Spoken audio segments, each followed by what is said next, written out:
नमस्कार मित्रों, हमारे YouTube चैनल में आपका फिर से स्वागत है। और मैं उम्मीद करता हूँ भगवान श्री राम की कृपा से आप सभी कुशल मंगल होंगे और भगवान राम की कृपा आप पर सदा बनी रहे। श्रीमद् वाल्मीकि रामायण, जो कि गीता प्रेस गोरखपुर से हैं, आज हम इसका पहला अध्याय आपके सामने रखते हैं और उम्मीद करता हूँ सभी भक्तजन इसे ध्यान से पढ़ेंगे, सुनेंगे और देखेंगे, क्योंकि पहले अध्याय के अंदर कलयुग की स्थिति, कली काल के मनुष्यों के उद्धार का उपाय, रामायण पाठ और उसकी महिमा, उसके सुनने के लिए उत्तम काल आदि का वर्णन किया गया है। श्री रामचंद्र जी समस्त संसार को शरण देने वाले हैं। श्री राम के बिना दूसरी कौन सी गति है। श्री राम कलयुग के समस्त दोषों को नष्ट कर देते हैं, अतः श्री रामचंद्र जी को नमस्कार करना चाहिए। श्री राम के काल रूपी भयंकर सर्प भी डरता है। श्री राम से काल रूपी भयंकर सर्प भी डरता है। ध्यान से देखें, सुने इसको। जगत का सब कुछ भगवान श्री राम के वश में है। श्री राम में मेरी अखंड भक्ति बनी रहे। हे राम, आप ही मेरे आधार हैं। चित्रकूट में निवास करने वाले भगवती लक्ष्मी, सीता के आनंद निकेतन और भक्तों को अभय देने वाले परमानंद स्वरूप भगवान श्री रामचंद्र जी को मैं नमस्कार करता हूँ।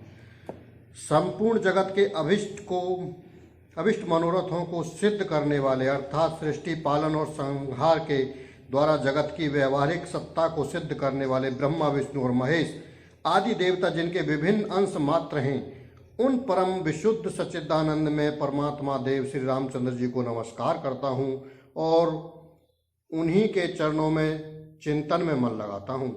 ऋषियों ने कहा, भगवान आप विद्वान हैं, ज्ञानी हैं। हमने जो पूछा था वह सब आपने हमें भली भांति बताया। संसार बंधन में बंधे हुए जीवों के दुख बहुत हैं। इस संसार बंधन का उच्छेद करने वाला कौन है।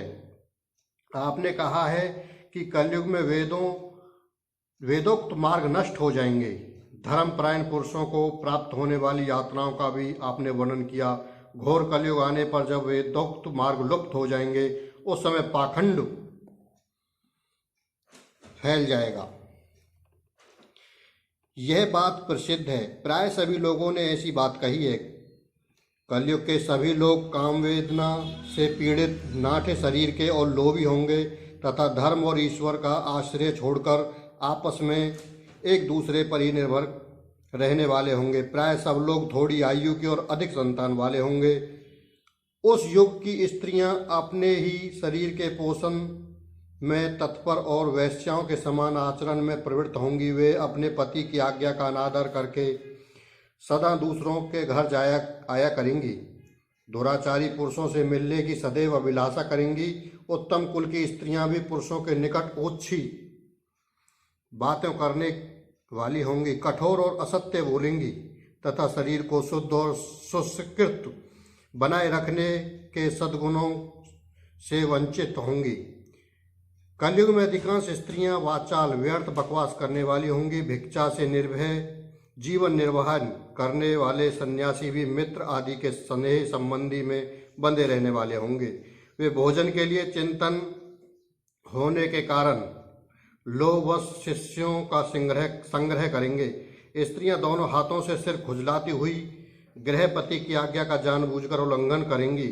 जब ब्राह्मण पाखंडी लोगों के साथ रहकर पाखंडपूर्ण बातें करने लगे, तब जानना चाहिए कि कलयुग खूब बढ़ गया है। ब्राह्मण इस प्रकार घोर कलयुग आने पर सदा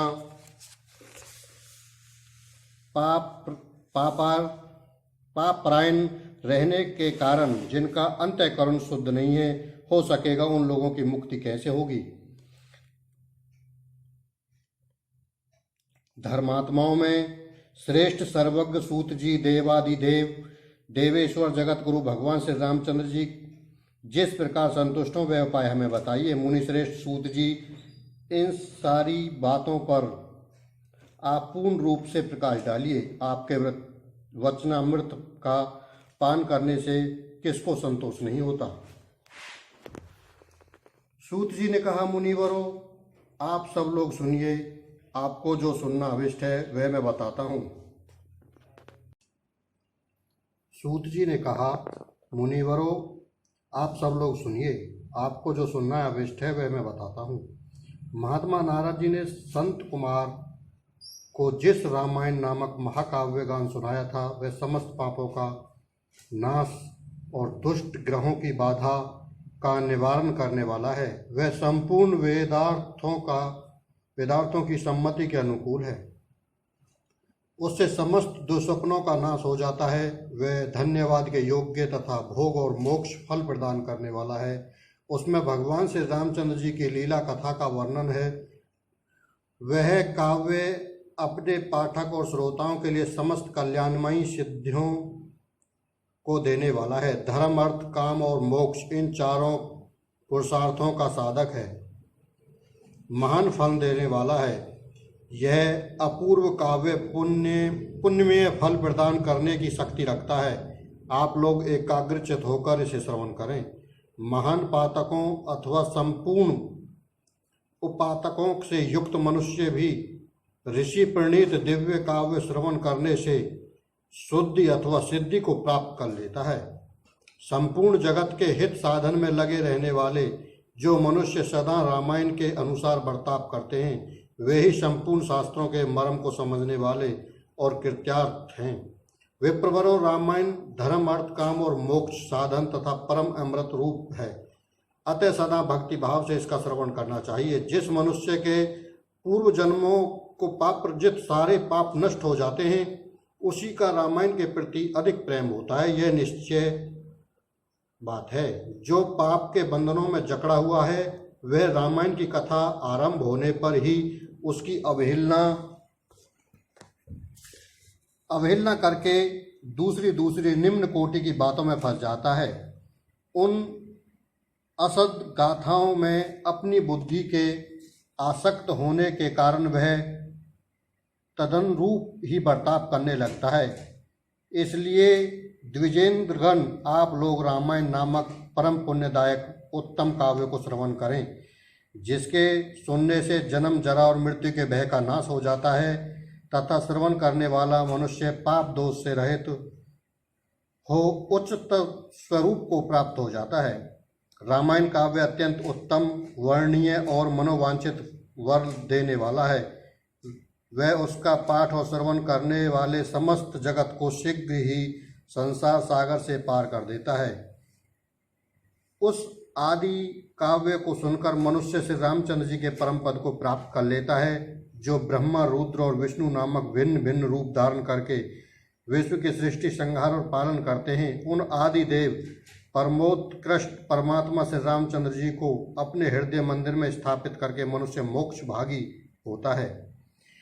जो नाम तथा जाति आदि विकल्पों से रहित, कार्य कारण से परे, सर्वोत्कृष्ट वेदांत शास्त्र के अनुसार जानने योग्य एवं अपने ही प्रकाश से प्रकाशित होने वाला परमात्मा है, उसका समस्त वेदों और पुराणों के द्वारा साक्षात्कार होता है। इस रामायण के अनुशीलन से भी उसी की प्राप्ति होती है। विप्रवरों, कार्तिक माह और चैत मास के शुक्ल पक्ष में 9 दिनों में रामायण की अमृतमयी कथा का श्रवण करना चाहिए।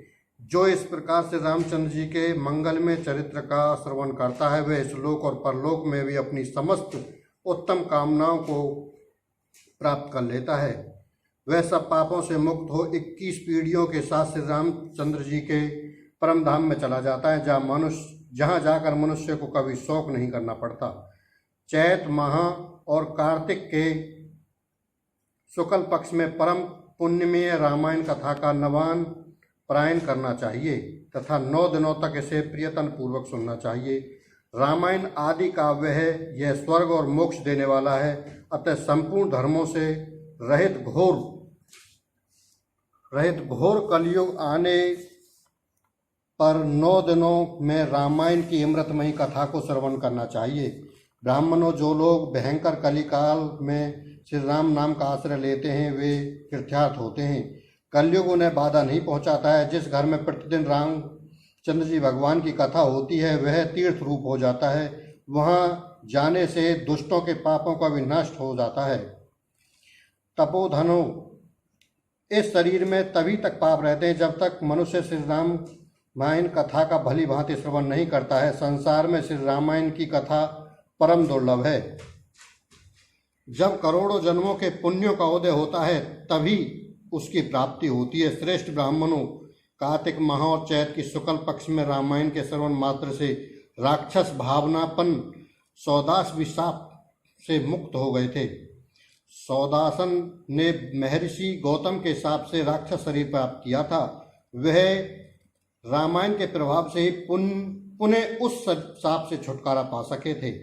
जो पुरुष श्री रामचंद्र जी की भक्ति का आश्रय ले प्रेम पूर्वक इस कथा का श्रवण करता है वह बड़े बड़े पापों और पातक आदि से मुक्त हो जाता है।